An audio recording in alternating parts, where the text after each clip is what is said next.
లక్ష్మీపూర్ గోపాల్పూర్ బత్వన్పల్లికి నీళ్ళు వస్తలేవు అధ్యక్ష. వేలాది ఎకరాలు ఎండిపోయే ప్రమాదం ఉంది. అనేక సార్లు నేను సి గారితో డి గారితో మాట్లాడుతూ ఉన్నాను అధ్యక్ష. నీళ్లు ఇస్తామని చెప్తున్నారు, ఇస్తలేరు.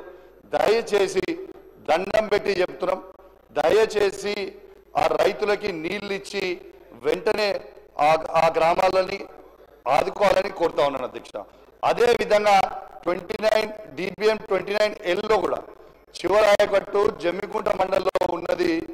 వావిలాల, నగురం, నాగారం అడ్డికి ఉన్నాయి. మళ్ళా ఇల్లంతకుంట మండలంలో బూజ్నూరు, సీతంపేట, పాతర్లపల్లి, మరువన్పల్లి, భోగంపాడికి నీళ్లు అందుతలేవు అధ్యక్ష. దయచేసి రిక్వెస్ట్ చేస్తున్నా అధ్యక్ష, వెంటనే ఆ రైతులకి నీళ్ళు అందియాలని రిక్వెస్ట్ చేస్తా ఉన్నాను అధ్యక్ష. అదే సార్ అధ్యక్ష, ఒక్కటే సెకండ్, ఎక్కువ లేదు, 1 minute కంటే మళ్ళీ ఎక్కువ మాట్లాడ అధ్యక్ష. ఇంకొక రిక్వెస్ట్ ఏంటంటే, పోయిన అసెంబ్లీలో మాకు ఇంతకుముందు మా మానకొండూరు శాసనసభ్యులు అడుగుతారేమో అనుకున్నా, తన నియోజకవర్గంలో కల్వల ప్రాజెక్టు అని వస్తుంది అధ్యక్ష. దాదాపు దాని కింద ఆయకట్టు 6-7 వేల ఎకరాల ఆయకట్టు మా వీణవంక మండలం, జమ్మికుంట మండలానికి వస్తుంది.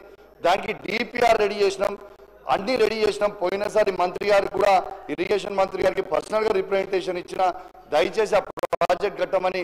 ఇప్పటి వరకు పోయినసారి అసెంబ్లీలో చెప్తే ఇప్పటి వరకు కూడా దాని మీద రిప్లై కూడా రాలేదని చెప్పి కూడా ఈ సందర్భంగా మీకు తెలియజేస్తా ఉన్నాను అధ్యక్ష.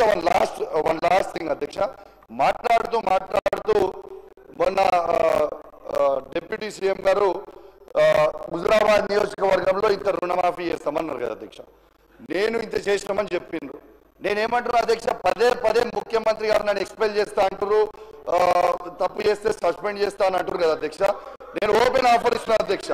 107 గ్రామ పంచాయతీలలో ఏ ఒక్క గ్రామ పంచాయతీలైనా హుజురాబాద్ నియోజకవర్గం 100% రుణమాఫీ అయితే నేను రాజీనామా చేసి నేనే వెళ్ళిపోతాను అధ్యక్ష. ఇది గ్యారంటీగా చెప్తా ఉన్నాను. ఇంకోటి అధ్యక్ష, ఇంకోటి అధ్యక్ష, మొన్న స్టేషన్ గన్పూర్ నియోజకవర్గంలో ముఖ్యమంత్రి గారు 800 కోట్ల రూపాయలు ఇచ్చిర్రు. నా హుజురాబాద్ నియోజకవర్గానికి కూడా 1000 కోట్ల రూపాయలు ఇవ్వాలి. పక్కనున్న అనంకొండలో ఉన్న రాజేందర్ రెడ్డి గారికి, అటు పక్కనున్న కొండ సురేఖ గారికి, ఇటు పక్కనున్న పల్లరాజేశ్వర రెడ్డి గారికి, దాని పక్కన నేనున్న మా నియోజకవర్గాల్లో కూడా 1000 కోట్లు ఇవ్వాలి అధ్యక్ష. ఇది కాంగ్రెస్ పార్టీలో ఉన్న ప్రతి ఎమ్మెల్యే మనసులో ఉన్నది చెప్తున్నా, ఈ బీఆర్ఎస్ పార్టీలో ఉన్న ప్రతి ఎమ్మెల్యే మనసులో చెప్తున్నా. ప్రతి నియోజకవర్గానికి, ప్రత్యేకంగా నా నియోజకవర్గానికి కూడా 1000 కోట్లు ఇవ్వాలని దయచేసి నా చేతులు జోడించి మరి కోరుకుంటూ సెలవు తీసుకుంటా ఉన్నాను. థ్యాంక్ యూ అధ్యక్ష. నోట్ చేసుకున్నాం అధ్యక్ష.